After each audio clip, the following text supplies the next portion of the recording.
Hai, selamat datang di Kaktus IDN. Dan di video kali ini gue bakalan lanjut bahas dari cerita seri Gensoki. Video ini adalah lanjutan dari video seri sebelumnya. Jadi buat kalian yang belum nonton video gue sebelumnya bisa nonton terlebih dahulu.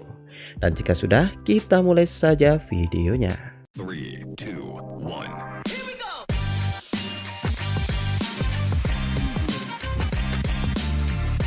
Ya, cerita dilanjutkan ketika Takaisa sudah sampai di kamar gadis yang membawanya. Setelah masuk ke dalam kamar, Takaisa pun segera bertanya mengapa dia dibawa ke rumah bordil. Yang lalu, hal itu dijawab tentu saja karena gadis itu adalah wanita penghibur. Mendengar itu, Takaisa pun menjadi terdiam. Berbeda dari penampilan luar bangunan, penampilan kamar terlihat begitu bagus, meskipun tidak semewah kamar para bangsawan. Nampaknya gadis itu bekerja di rumah bordil kelas atas. Selain itu, aroma yang ada di gedung dan suara dari kamar lain membuat tubuh Takaisa menjadi mulai panas. Mendapati situasi ini, Takahisa pun mencoba untuk segera keluar. Tetapi gadis itu tidak mau melepaskannya. Malahan, gadis itu mengatakan bahwa dialah yang akan melakukan pembayaran. Melepaskan orang yang terlihat kaya seperti Takaisa malah akan menimbulkan masalah baginya. Karena denda yang akan dia tanggung akan sangatlah besar. Jadi karena itulah gadis itu berniat untuk menutupi hal itu dengan uangnya sendiri. Awalnya Takahisa sempat menolak hal itu, tetapi akhirnya dia bersedia membantu. Namun Takahisa heran ketika dia melihat mengapa gadis itu nampak gemetar ketika memberikan satu koin peraknya. Yang ternyata satu koin perak itu senilai dengan gajinya selama 2 minggu. Ya, bagi pelanggan, mereka hanya perlu membayarkan satu koin perak per jamnya. Namun untuk gadis itu, bahkan tidak mendapatkan 1/10 dari satu koin perak yang dia dapat setiap kali dia bekerja. Dengan alasan biaya pemotongan kamar, pakaian, serta kebutuhan lainnya. Mengetahui ini, Takahisa pun menjadi merasa kasihan. Namun dia kemudian menjadi kaget lagi ketika gadis itu tiba-tiba mengganti pakaiannya. Alasan gadis itu berganti pakaian adalah karena pakaiannya terlalu ketat. Tetapi melihat reaksi Takahisa, gadis itu kemudian mencoba menggoda Takahisa. Apakah dia mungkin ingin sekedip papap dengannya? Dengan reaksi yang panik, Takahisa pun mencoba menjelaskan bahwa hal itu hanya dilakukan dengan orang yang dicintai saja. Ya, mengatakan ini, Takahisa pun kembali teringat dengan haru. Namun Takahisa kemudian teralihkan dengan gaun lusuh yang dipakai oleh gadis itu saat ini. Kebanyakan gadis biasanya suka membeli baju yang bagus. Tetapi gadis itu mengatakan bahwa dia harus menghemat uangnya supaya dia bisa cepat meninggalkan tempat ini. Ya, karena mereka saat ini memiliki waktu 1 jam sebelum keluar, mereka berdua pun memutuskan untuk mengobrol sebentar. Saat memulai obrolan, gadis itu memuji ketampanan milik Takahisa. Namun dia juga mengatakan bahwa Takahisa nampaknya kurang percaya diri. Selain itu, gadis itu awalnya berpikir bahwa Takahisa datang ke distrik lampu merah untuk menghilangkan kelajangannya. Tetapi Takahisa kemudian bercerita bahwa dia hanya tersesat saja. Dan dia juga baru saja ditolak oleh wanita yang dia sukai. Melihat kemurungan Takahisa, gadis itu pun mulai memeluk Takahisa. Dan sambil membelai kepala Takahisa, mereka pun akhirnya saling berkenalan. Yang ternyata gadis itu bernama Julia. Ya, Takahisa dan Julia kemudian mulai mengobrolkan tentang kegelisahan Takahisa dan beberapa obrolan ringan lainnya. Hingga akhirnya 1 jam pun sudah berlalu. Dan kini waktunya bagi mereka berdua untuk keluar. Ya, setelah mengobrol, Takahisa merasa sedikit agak lega. Sementara Julia juga senang karena ini adalah pertama kalinya dia mengobrol tentang hal yang penting. Bahkan Julia juga nampak senang ketika melihat Takahisa. Dan lalu menggodanya bahwa dia nampak seperti seorang pangeran.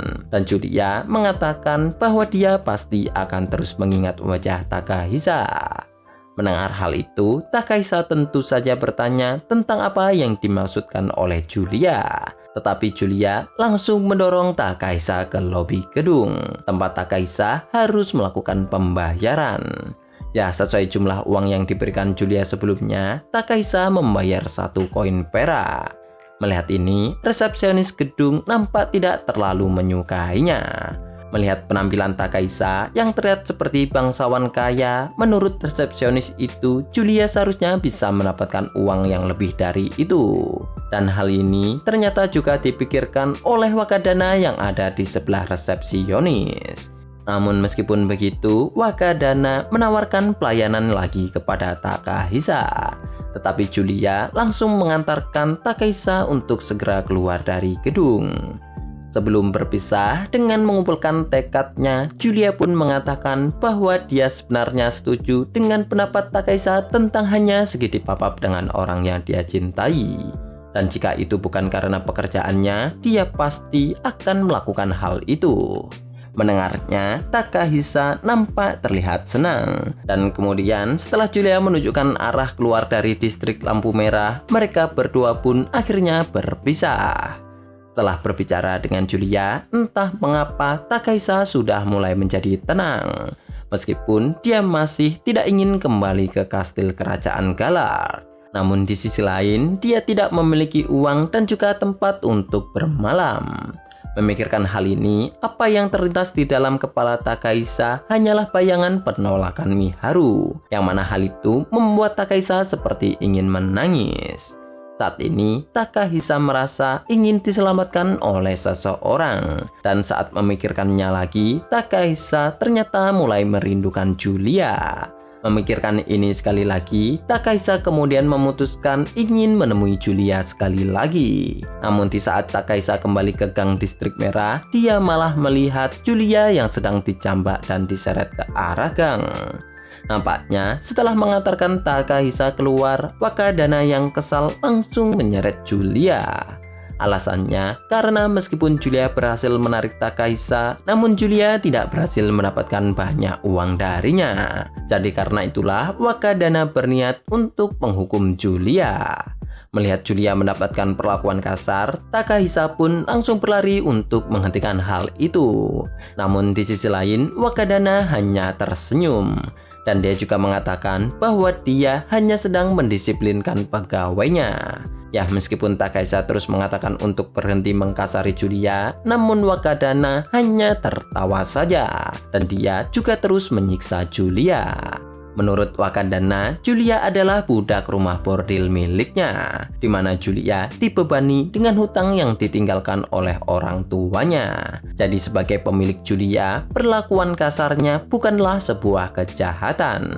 Mendengar itu, Takahisa pun mulai menjadi marah. Terlebih ketika dia melihat Julia mendapatkan perlakuan kasar lainnya.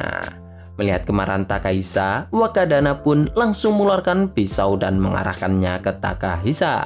Dan sekali lagi menegaskan bahwa Julia adalah miliknya. Namun jika Takahisa memang tergila-gila dengan Julia, dia bisa memberikannya ke Takahisa jika Takahisa membelinya seharga 300 koin emas. Ya, karena tidak pernah memikirkan masalah uang di dunia ini, Takahisa tidak tahu seberapa besar jumlah uang itu. Sementara Julia mencoba menyuruh Takahisa untuk segera pergi saja. Yang mana hal itu membuat Wakadana mulai menjadi kesal lagi. Dan kemudian dia pun menginjak punggung Julia. Yang tentu saja hal itu meningkatkan emosi Takahisa. Sekali lagi, Wakadana menawarkan Julia kepada Takahisa. Bahkan kali ini, dia juga menyuruh Julia untuk memohon supaya dia dibeli oleh Takahisa.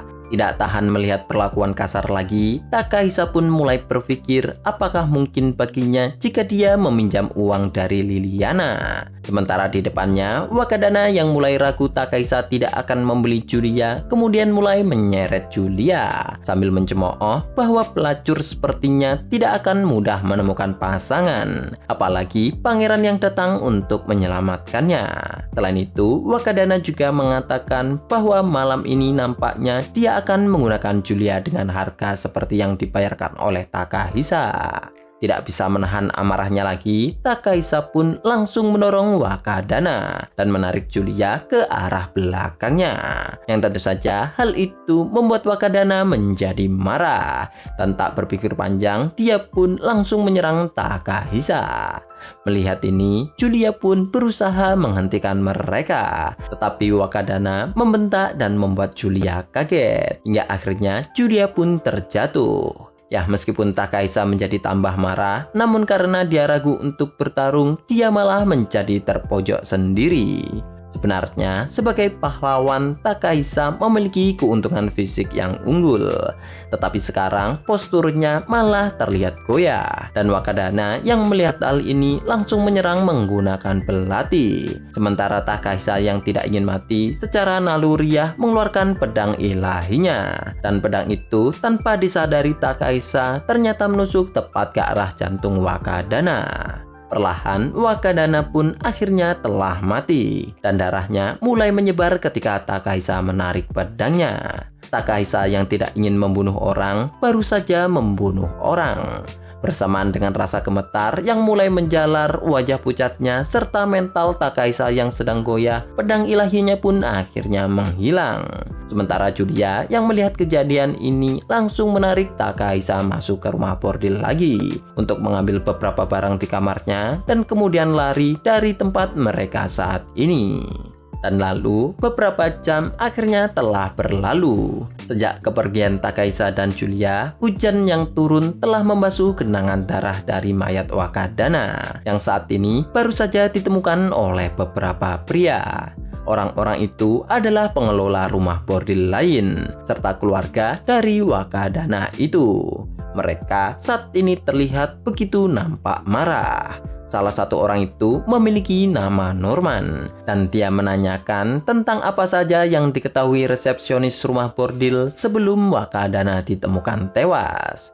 Yang tentu saja kepergian Julia yang buru-buru adalah hal yang paling mencurigakan. Dan Norman yang marah langsung menghajar resepsionis itu karena dia tidak menyadari hal janggal yang seperti ini. Sementara di sebelahnya, pria lain yang bernama Nick tengah memeriksa mayat dari Wakadana, di mana dia memastikan bahwa Wakadana terbunuh oleh pedang. Dan orang yang paling mencurigakan adalah pria yang bersama dengan Julia sebelumnya. Tetapi menurut perkataan resepsionis, pria itu anehnya tidak membawa senjata. Berbeda dari Norman yang memiliki posisi yang lebih tinggi dari mereka, pria bernama Nick lebih memancarkan aura yang tajam karena dia ternyata adalah seorang tentara bayaran. Berdasarkan analisa Nick, meskipun pria yang bersama Julia seperti tidak membawa senjata, namun ada kemungkinan dia memiliki item sihir seperti pedang yang tidak terlihat. Jadi pria itu masih harus tetap dicurigai. Mendapati situasi ini, Norman yang masih marah kemudian memerintahkan semua anak buahnya untuk mengejar Julia dan pria yang bersamanya. Dan karena pria itu seperti bangsawan, Norman memerintahkan Nick untuk menyelidiki wilayah bangsawan, sementara yang lainnya akan menelusuri wilayah sekitarnya. Bagi tentara bayaran seperti Nick, mencari informasi di ibu kota adalah sesuatu yang membosankan. Tetapi jika pria yang bersama Julia itu ternyata adalah seorang pahlawan, hal itu pasti akan menghiburnya. Selain itu, Nick juga berniat untuk melaporkan hal ini ke bos organisasinya, yang tak lain adalah Riz. Riz lagi. Kemudian cerita berpindah ke suatu kamar. Setelah mengambil uang dan melarikan diri, Takahisa dan Julia saat ini menyewa sebuah kamar di penginapan. Takahisa masih saja gemetar dan ketakutan karena baru saja membunuh orang. Melihat ini, Julia pun memeluk dan mencoba menenangkan Takahisa, serta mengatakan bahwa Takahisa melakukan hal itu untuk membantunya. Jadi, Takahisa tidak bersalah. Namun meskipun begitu, Takahisa masih saja murung. Akan tetapi, Takahisa tiba-tiba dikejutkan karena Julia mencium bibirnya. Mendapati hal ini, Takahisa tentu saja mulai menjadi bingung. Sementara Julia lanjut mengatakan bahwa dia mencintai Takahisa. Dan sambil mendorong Takahisa ke bawah, Julia sekali lagi mencium Takahisa. Mau ngapain ini? Ayo. Kemudian cerita berpindah lagi ke kerajaan suci Almada. Di waktu yang sama, setelah berjalan-jalan, Ele pun akhirnya datang menemui Fenris.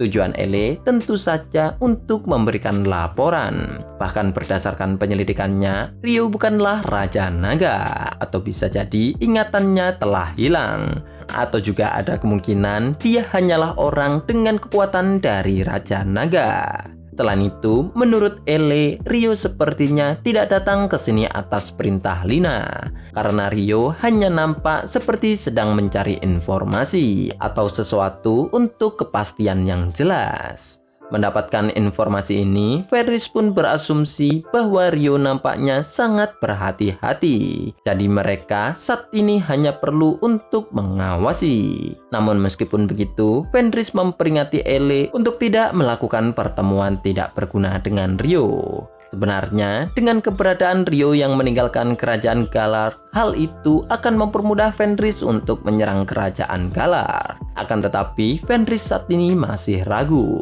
Ya, meskipun tidak ada indikasi Ryo diperintah oleh Lina, namun Fenris masih saja cukup curiga bahwa Ryo mendapatkan petunjuk dari Lina.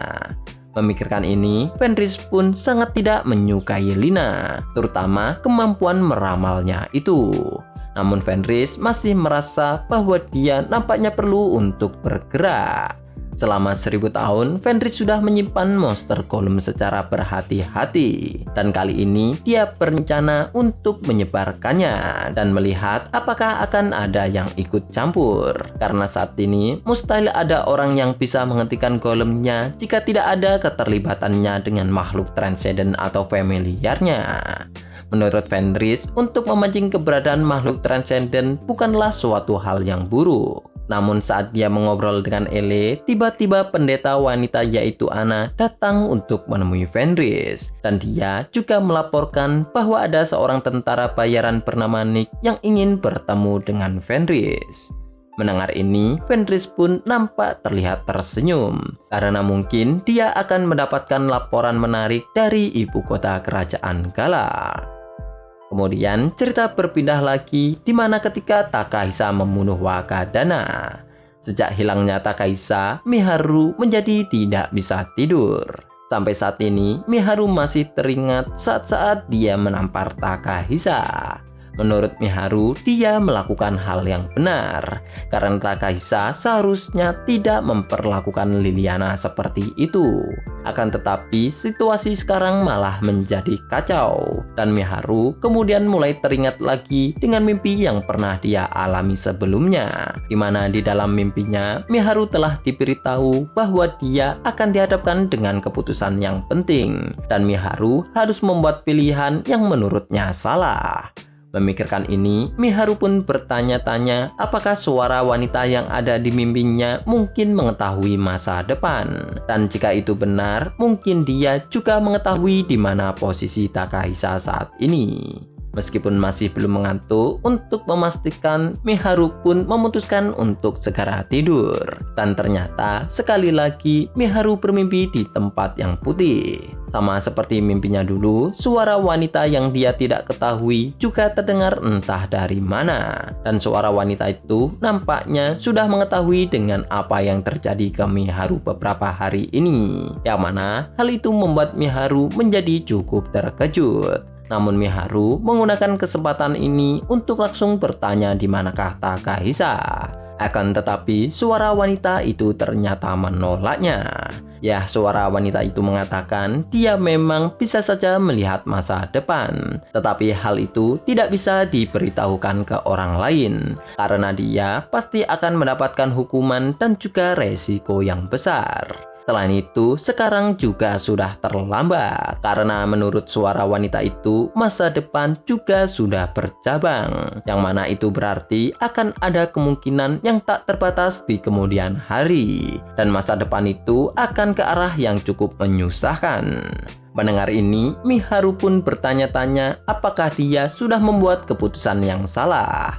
Namun hal itu hanya ditanggapi oleh Suara itu bahwa dia tidak bisa memberitahukan masa depan lagi. Dan apa yang dia bisa lakukan adalah menyiratkan tentang hal yang samar-samar saja. Tapi untuk lokasi Takahisa saat ini, Suara wanita itu menolak untuk memberitahukannya ke Miharu. Mendengarnya, Miharu pun menjadi murung dan dia malah bertanya lagi, lalu apakah yang akan terjadi kepada Takahisa mulai sekarang? Mendengar perkataan Miharu, Suara wanita itu nampak terdengar jengkel. Bahkan dia juga menyebut Miharu sebagai gadis yang bodoh. Selain itu, Suara wanita itu juga mengatakan bahwa dia sekarang akan memilih bagian mimpi mana saja yang bisa diingat oleh Miharu, karena dia tidak ingin kerepotan ke depannya. Dan sebelum pergi, Suara itu juga mengatakan bahwa mungkin di masa depan dia akan meminjam tubuh Miharu. Mendengarnya, Miharu pun nampak terkejut. Tetapi entah mengapa, kesadaran Miharu akhirnya pun mulai memudar. Ya, cukup sekian dulu untuk video kali ini dan cerita akan dilanjutkan di video selanjutnya. Like jika kalian suka video ini, jangan lupa subscribe untuk mendukung channel and see you on other videos. Goodbye.